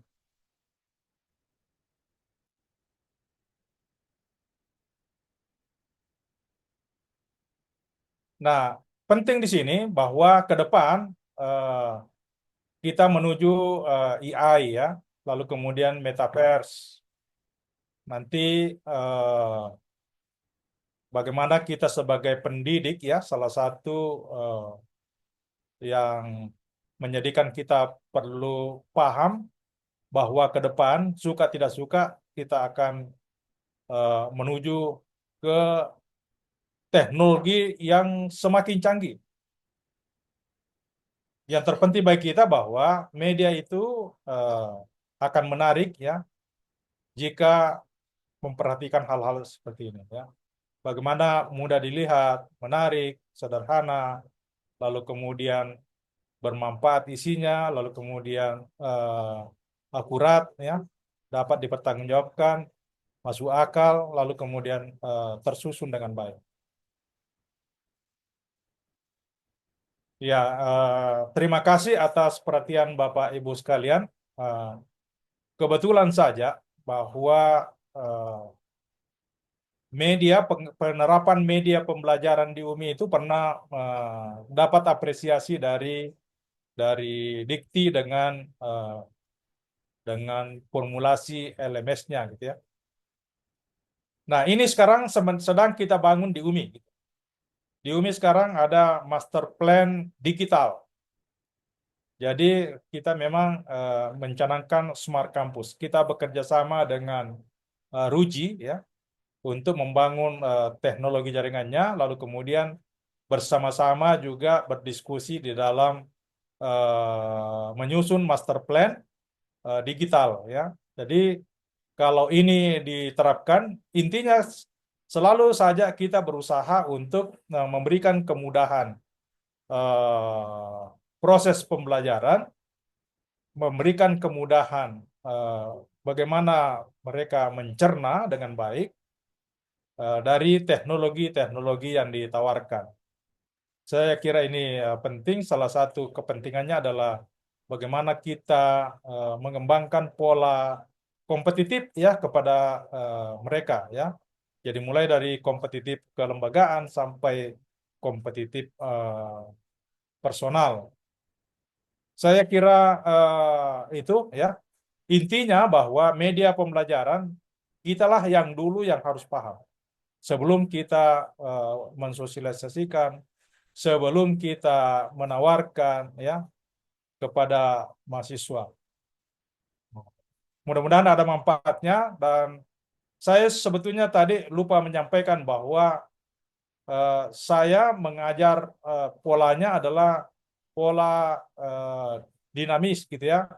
Maksudnya peserta pembelajar itu kalau di kelas itu semua mahasiswa berhak kapan saja bisa motong saya punya pembicaraan untuk bertanya dan bertanya model apapun ya mau bertanya karena tidak tahu mau bertanya karena mau membandingkan mau bertanya karena menguji mau bertanya dengan apa saja ya mengkomparasi antara untuk memperkuat pendapatnya sendiri silakan. Nah, jadi saya kira pola itu perlu diberikan kepada mahasiswa karena eh, format pembelajaran kita sekarang ini adalah format menimba ilmu pengetahuan, bukan format memberi dan diberi. Jadi kita juga mengenalkan dan mempermaklumkan kepada mereka bahwa tidak menutup kemungkinan ada satu dua item ya yang perlu kita diskusikan. Anda lebih tahu daripada eh, dosen sebagai pemandu acara, pemandu diskusi. Ya, jadi sehingga mahasiswa itu bisa lebih lebih semangat, lebih spirit supaya diskusi kita lebih tumbuh. Tapi karena Bapak Ibu sekalian sebagai dosen ya, diantaranya ada yang masih baru saja, antara lain ada juga sudah senior tetapi belum memenuhi persyaratan mengikuti pelatihan pekerti seperti ini, maka saya tidak memandang penting ya untuk melakukan polarisasi seperti itu. Saya hanya ingin mengenalkan bahwa format media pembelajaran yang perlu kita tawarkan kepada mereka itu betul-betul harus dinamikanya harus jelas. Saya kira itu mudah-mudahan ada manfaatnya, mudah-mudahan Bapak Ibu sekalian tidak puas karena kalau puas biasanya untuk berkembang itu areanya lebih sedikit. Ya. Lebih dan kurangnya mohon maaf. Assalamualaikum warahmatullahi wabarakatuh. Selamat sore. Waalaikumsalam Waalaikumsalam warahmatullahi warahmatullahi Waalaikumsalam warahmatullahi wabarakatuh. wabarakatuh. Iya, masih ada waktu sedikit, Prof. Apakah masih bisa untuk? Silakan, silakan. Oh iya, baik. Dengan senang Silahkan hati. Bapak. Iya, silahkan Bapak Ibu yang ingin berbagi pengalaman ataupun bertanya bisa langsung raise hand.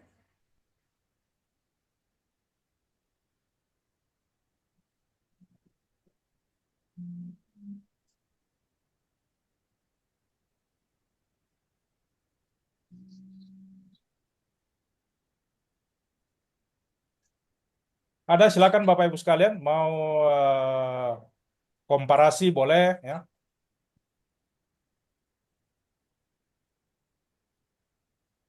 Nah, ini Yes. artinya dua kemungkinan kita sepaham sama sekali kemungkinan yang kedua, perangkat-perangkat media itu yang tersedia di kampus Bapak itu sudah tersedia semua, sudah dilaksanakan, jadi tidak ada masalah. Alhamdulillah, ini berarti luar biasa. Ya, ada satu penanya, Prof. Silakan, Ya. silakan. Silahkan Pak Bahtiar Rosyadi. Ya, terima kasih Prof. Sebelumnya saya ingin menanyakan beberapa terkait ini di luar dari keilmuan yang saya miliki, Prof. Mengenai media-media tadi yang sudah disampaikan itu kan sangat interaktif sekali. Nah, bagaimana kita menyikapi dengan perkembangan teknologi yang sangat signifikan dengan materi-materi yang memang sulit untuk dikembangkan. Misal seperti materi tentang kajian keagamaan, itu kan sulit kita masukkan aspek-aspek teknologi, Prof. Nah, bagaimana caranya kita menyikapi hal itu? Kemudian yang kedua, bagaimana kita mengembangkan media-media yang interaktif, sedangkan materi yang dipelajari itu adalah materi-materi yang sulit untuk dikembangkan. Mungkin itu dari saya, Prof. Terima kasih. Ya, silahkan langsung ditanggapi, Prof. Ya, terima kasih. Rupanya Bapak juga dari, oh masih ada ya? Oh, masih ada Silakan. satu, Prof. Ada ya. Dari Bapak Eli Stephen, silahkan, Pak. Iya, terima kasih Ibu Moderator. Salam hormat Pak Prof. Sangat baik sekali materi yang dipaparkan dengan slide yang cukup masuk 100 lebih. Saya memberikan apresiasi pada Prof. Tapi dengan pembelajaran dengan menggunakan metode visual dengan berbagai media yang akan dilakukan dengan berbagai konten. Ini kami di universitas, di fakultas kami diperhadapkan dengan atmosfer akademik dalam proses pembelajaran. Karena kurikulum KKNI akan berbasis MBKM menuju OB. Sudah tentu apa yang tadi Prof. Sentil saya menangkap, tapi ada satu hal yang saya perlu minta arahan. Ada di universitas, fakultas, dan program studi ada mata kuliah MKDU, mata kuliah universitas, mata kuliah fakultas, dan ada mata kuliah penciri. Apakah memang dengan metode tadi yang Prof sampaikan itu kita bisa combine untuk menggunakan media-media konten tadi untuk memberikan semangat dan menyemangati dan membuka wawasan dan konsep mahasiswa. Itu saja Prof, terima kasih. Ya, terima kasih Pak Eli Stephen. Silahkan, Prof. Ada dua penanya dari Pak Bahtiar dan Pak Eli Stephen. Ya, terima kasih Pak Bahtiar. Rupanya ITB juga ya, Pak? Bukan, Prof. Kebetulan saya dari Fakultas Teknologi, Prof. Oh, ya. Jadi dari awalnya saja materi ini, media itu tidak cocok untuk semua, ya, untuk semua proses pembelajaran. Jadi ada kalau proses pembelajarannya seperti kajian keagamaan, ya kita pilih media yang cukup cocok untuk itu. Tidak usah memaksakan diri untuk memilih media yang berteknologi canggih sekalipun. Kami ada forum diskusi dosen yang kaitannya dengan MKDU gitu ya, termasuk dengan filsafat. Kan itu cukup dengan media-media seperti ini sudah luar biasa gitu.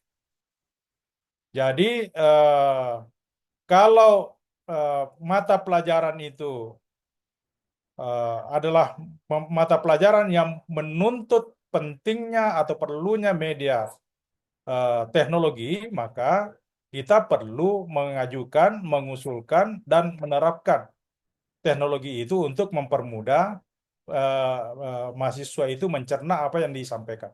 Kan intinya begitu, untuk mempermudah. Kalau yang mempermudah itu adalah teknologi yang sangat sederhana seperti Zoom begini, cukup itu saja. Tidak perlu kita bermimpi untuk menggunakan teknologi canggih secanggih dengan perkembangan teknologi akhir-akhir ini. Yang terpenting adalah teknologi komunikasi yang kita inginkan itu terpenuhi dan mereka peserta didik kita itu yang dimiliki juga itu bisa dengan mudah dia adakan, dia sediakan, dan dia gunakan. Saya kira dua-duanya seperti itu gitu ya. Jadi apapun bentuknya kalau dia itu sosial, itu hanya melahirkan format diskusi dan format komunikasi sederhana.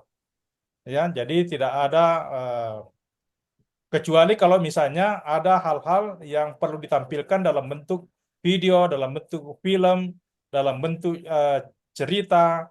Nah, itu saya kira ada media tambahan. Kalau yang seperti kita ini dari ITB, dari ya eksakta, itu memang perlu ada media-media lain, media-media canggih, media-media yang sesuai yang perlu kita terapkan. Saya kira Bapak Ibu sekalian paham dari apa yang saya sampaikan. Sama dengan yang di ITB, karena pada umumnya misalnya itu adalah teknologi, maka betul-betul sampai dia berpikir harus ada direktori sendiri. Nah, itu kira-kira begitu. Kalau misalnya di perguruan tinggi kita adalah perguruan tinggi khusus perguruan tinggi sosial, saya kira cukup dengan media-media sederhana cukup. Nah, apa yang kami kenalkan ini sebetulnya adalah beragam media yang betul-betul bisa dimanfaatkan dengan memilih yang tepat untuk materi apa yang disajikan. Saya kira itu Bapak Ibu sekalian ya. Terima kasih Pak Prof. Terima kasih, Prof. Terima Ya, kasih. masih ada lagi yang ingin bertanya? Ya, berhubung waktu juga sudah menunjukkan pukul 6, di bagian Indonesia Tengah sudah akan melaksanakan sholat maghrib. Ya, kita mungkin ada closing statement, Prof? Ya, terima kasih. Saya kira mungkin di antara kita ada yang masih puasa juga ya. Selamat berpuasa. Salam sehat semua. Intinya bahwa kita perlu paham betul akan pentingnya tugas kita sebagai dosen yang akan melahirkan. Saya selalu istilahkan kita ini adalah pengendali ya, pengendali lahirnya sebuah produk ya, kecerdasan dan karakter. Jadi kalau saja perguruan tinggi itu adalah industri, maka kita adalah industri manusia yang bisa menjadi lebih cerdas dan lebih berkarakter. Dan kita harus paham posisi kita sebagai pendidik, betul-betul sebagai pendidik, bukan hanya sebagai pengajar. Oleh karena itu, kasih ruang sebesar-besarnya kepada peserta didik kita untuk betul-betul bisa mencerna apa yang kita sampaikan secara jelas, secara mudah, dan betul-betul bisa dipahami secara menyeluruh. Kalau peran itu kita lakukan, saya kira sumpah kita juga sebagai umat beragama ya, di setiap kita beribadah ya, sesungguhnya kita ini adalah hanya semata-mata mengabdi kepada Allah Subhanahu wa taala, Tuhan yang Maha Esa. Saya kira itu mudah-mudahan bermanfaat. Assalamualaikum warahmatullahi wabarakatuh. Waalaikumsalam warahmatullahi warahmatullahi wabarakatuh. wabarakatuh. Waalaikumsalam Terima kasih banyak kami Terima ucapkan kasih kepada Prof. Bapak Profesor Insinyur Haji Lambang Basri Said MTPHD atas materi yang telah disampaikan. Semoga penggunaan media pembelajaran yang inovatif dan interaktif dapat meningkatkan kualitas ajar,